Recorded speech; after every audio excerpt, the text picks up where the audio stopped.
Assalamualaikum, salam Ramadan dan selamat berpuasa. Apa khabar semua? Pagi ni seperti biasa, sepanjang bulan Ramadan kita ada dalam rancangan 30 hari bersama Air Tangan Haliza Maisuri.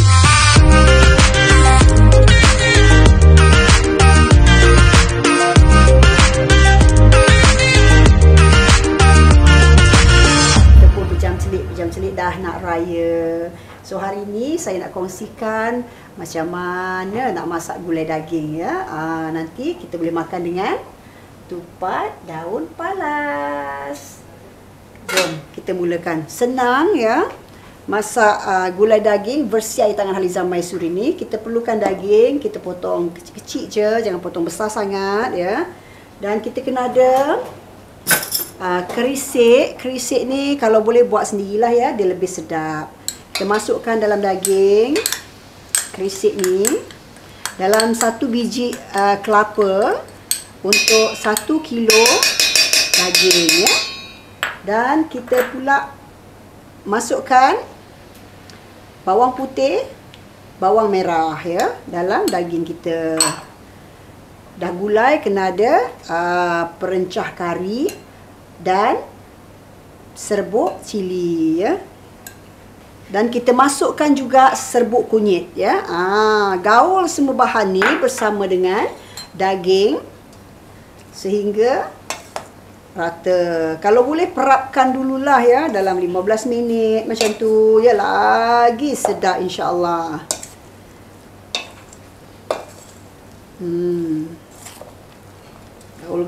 Gaul sebati. Ni rupanya ya kejadiannya setelah rempah semua kita satukan dan gaulkan bersama daging. Sedapnya lah. Gulai daging untuk makan dengan tupat daun palas.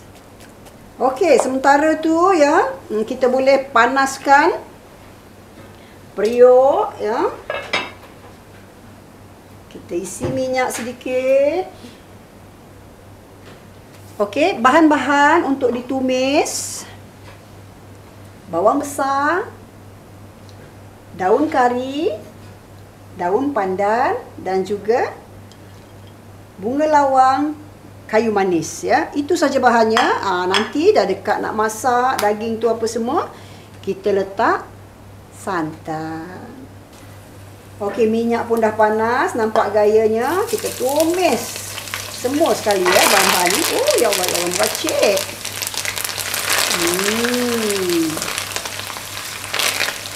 Tumiskan sampai garing ya. Sampai bau dia keluar dan memadai.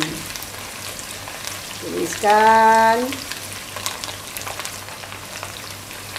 Bau daun pandan tu ya Allah, terliur.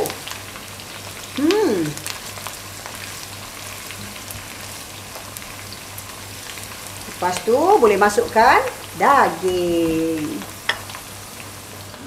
Bismillah. Ingat ya, kalau nak masak gulai daging ni seeloknya perapkan dulu ya bahan-bahan tu semua.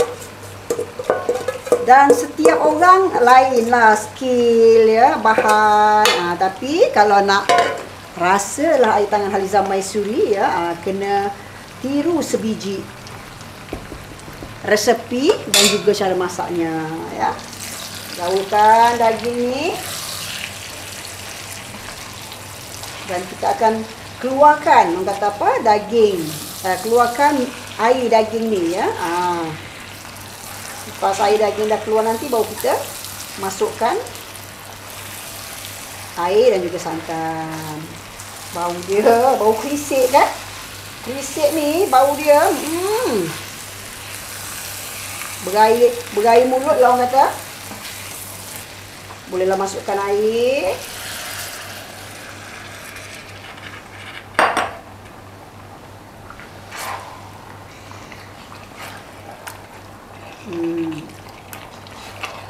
Saya menggunakan daging batang pinang, jadi dia lembut ya. Masak sekejap pun dah siap dah.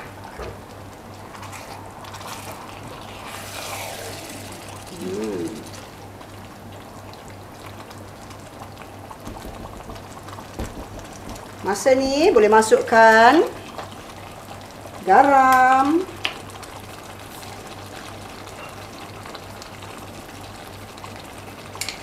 Dan juga serbuk perasa. Saya guna serbuk perasa cendawan. Okey.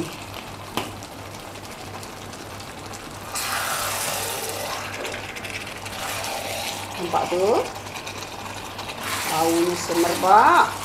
Tak sabarnya nak makan dengan tupat daun palas, ya.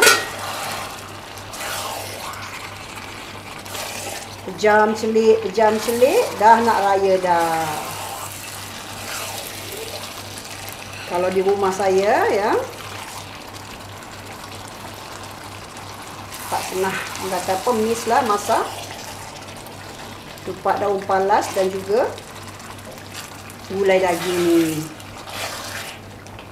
Okey, daging pun dah lembut, boleh masukkan santan pekat, ya.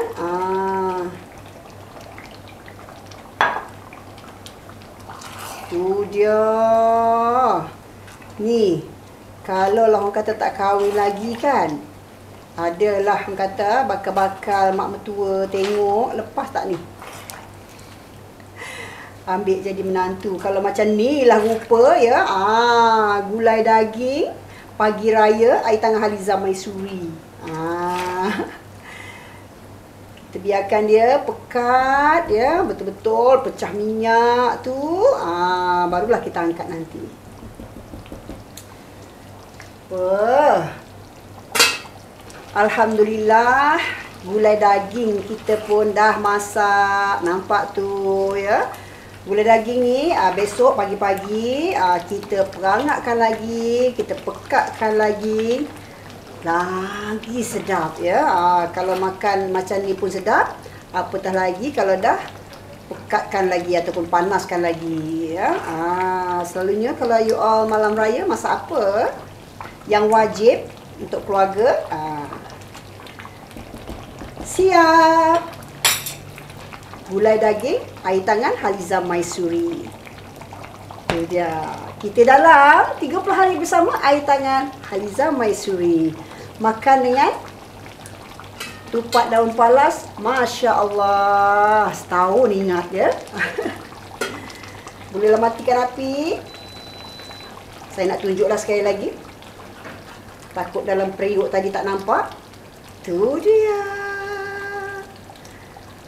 Bezanya, ya. Daun pandan tu, ya. Dah dapat dah rahsia. Rahsia air tangan Haliza Maisuri. Nanti bolehlah cuba, ya. Okey. Boleh tutup api. Selamat mencuba.